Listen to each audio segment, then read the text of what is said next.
Hey guys, so today I'm going to be talking about the books that I read in January and February this year. So the first one was Harry Potter and the Deathly Hallows by J.K. Rowling. Obviously not the first time that I've read this. I decided to reread the whole series and obviously finished up with this one. Deathly Hallows is my favourite book of the entire series because it has the most action out of all of them, especially the Battle of Hogwarts. There's so much happening. You also get a lot of backstory on Voldemort, which I really find interesting. I used to hate Voldemort as a kid, honestly. He is like the most awful person in the world. But as I got older and was rereading these, I actually found him to be one of my favourite characters.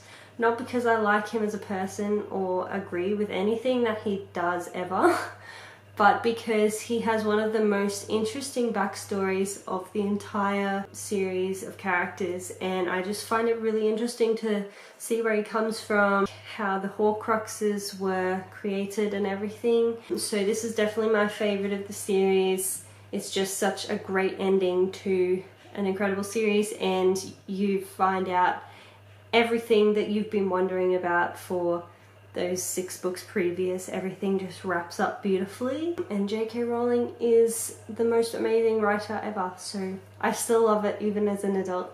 The second book I finished, which I actually borrowed from someone, so I don't have the physical copy, but it is The Diary of Anne Frank.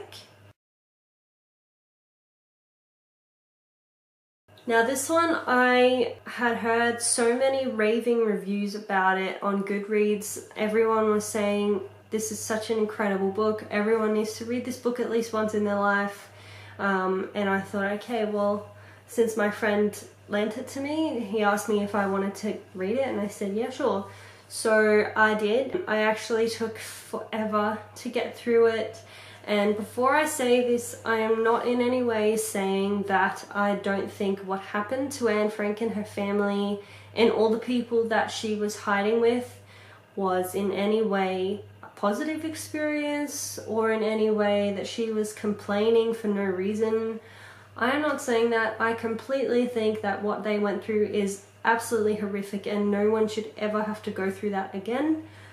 But just as a book, I personally prefer fiction. I knew that I wouldn't like this as much because it is an autobiography, really. I don't really like non-fiction, but I thought I would give it a go anyway, just as a kind of history lesson for myself. It just took me a very long time to get through, especially, I guess, just thinking about it, it was written by like a 14/15-year-old girl as she grew old. I think she had a couple of birthdays while she was hiding out there. So 14 to 16-year-old girl wrote this book, and she was an incredible writer. Just saying, I would not be able to write a novel like that, but she wrote it like not for the purpose of having it published to everyone. She wrote it just as a diary to herself to keep, just to recount everything that she was going through. There were some really intense parts, like where people came into the house and they thought they were done for, which obviously I sped through because I thought, oh my gosh, what's gonna happen? The rest of it, it was like a lot about her feelings. There was this boy that she lived with that they kind of had a thing. There was a bit of romance in there, stuff about them cooking their food. Their food did sound pretty boring, and I feel really bad that they ate pretty crappy for a long time. But yeah, personally, it took me a long time to get through it, and I do appreciate the book though. I'm glad that I read it and had more of an insight into someone that was on the bad side of the Holocaust. This book was written from a Jewish girl's perspective, and obviously her and her family and the people that were hiding with her were wanted to, you know, be slaves, be killed, slaughtered, whatever. I do appreciate it, and it was definitely an important book to read. It just took me a long time to get through it, and I didn't enjoy it as, like, it wasn't a leisurely read. It was more of a, it felt like I was in school reading something that I had to. I would recommend reading it.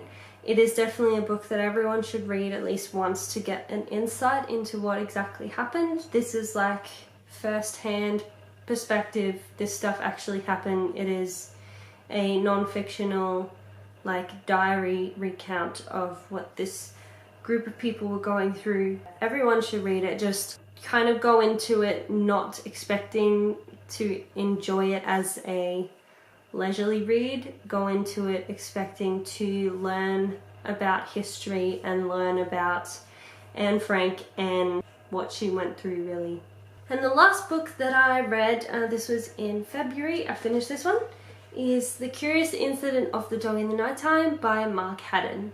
This one I was really excited. If you saw my Lifeline Book Fest book haul, I actually got this one there.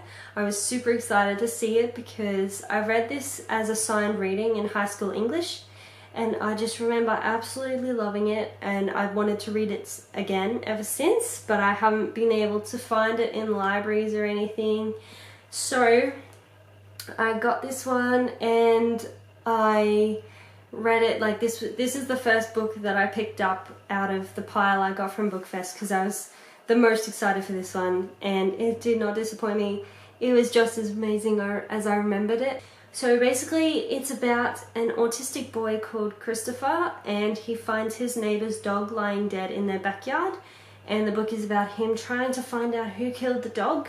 That's what I thought it was. That's what it says on the summary at the back, but that's really only the first half of the book, because the second half, and I won't go into it because it's spoilers, but the second half, a lot of stuff happened that I don't remember happening, and I think that's a good thing because it took me by surprise. Even though I was reading it for the second time, I didn't remember any of this other stuff that happened in the second half. It's really emotional, and I felt for Christopher a lot. Mark Haddon definitely did an amazing job writing this. It is from Christopher's perspective, and I'm assuming Mark is maybe autistic himself or has an autistic child or friend or someone. He knows what an autistic person acts like, how they feel, how they think, how they react to certain situations, how they interact with people, because this was like incredible, absolutely spot on with how an autistic person would behave. And I really felt for Christopher during certain parts of this book because the description of his emotions and how he was dealing with things that are really hard for a teenager to deal with was absolutely heartbreaking, and I love this book so much. Another thing that was really cool was the ending was not like really resolved. It didn't really fix things. It kind of left things open. I like books that don't close the door and kind of finish it and say, and that's the end of the story, like the characters don't exist past this page, past this last page of the book. I like to imagine the characters are actually real people living their lives, and they continue to live on past the last page. So this book definitely leaves you with no resolution. It doesn't close the door on your face. It leaves it open for you to imagine what their lives are going to be like continuing on after the story is actually finished. So I would highly recommend this book. I absolutely love it. It's one of my favorite books of all time, and you should definitely read it if you haven't already. I was pretty happy with the books that I read in general. Anne Frank, as I said, was a little slow, but these two definitely made up for it. So yeah, I will be back in probably April, I'd say, to do what I've read in the next 2 months, because as you can see, like, I watch a lot of booktube videos, and people I watch do monthly wrap-ups. They're talking about like 8 books that they've read in 1 month. It takes me like a month to read one. So I'm pretty proud that I read 3 in 2 months, because that's like faster than usual. So I figured that I can't really do a video any more often than 2 months, because then I'd just not have much to talk about at all. So having 3 to talk about today was a big achievement. So I hope you have a good day, night, morning, evening, wherever you are, and I will see you next time. Bye!